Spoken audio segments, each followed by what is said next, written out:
Good morning, y'all. How's everybody doing today? It is Monday. I hope you had a great weekend. This morning, I want to talk to you about being a butt. And this all comes out of the Sunday school study we're doing, and we studied a few weeks ago about how when the angel visited Zechariah and told him that he and Elizabeth would have a baby, Zechariah started throwing all these butts at him. He said, but that's impossible. But I'm too old, but Elizabeth is beyond childbearing age. And I got to thinking about it. Zechariah wasn't the only one to throw a bunch of butts at God. Moses said, but who am I? But what if they don't believe me? But God, I'm not a very good speaker. Like Zechariah, Abraham and Sarah said, but we're too old. Jeremiah said, but I'm too young.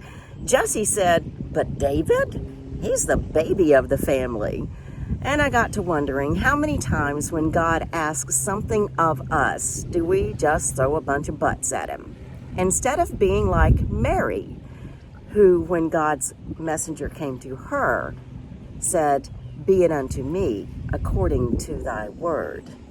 I don't know what God's asking you to do today. I don't know if he's asking you to do anything. If he's not, at some point he will. And what will you do? Will you say, be it unto me according to your word? Or will you throw some butts at him? I hope that we all have the courage and the faith to step up and do whatever it is that God is calling us to do. It may be something as simple as loving your neighbor. It may seem like the impossible, which brings us back to Zechariah.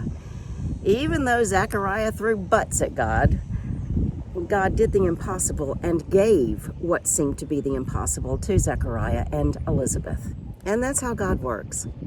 Sometimes he gives us what seems to be impossible. Sometimes he asks of us what seems to be impossible.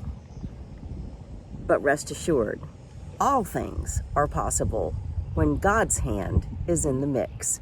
Now, I think I'm going to go for a quiet walk on the beach and listen and try to discern whatever it is that God is asking me to do today, and then have the faith to step out and do it. I'll see you in the morning.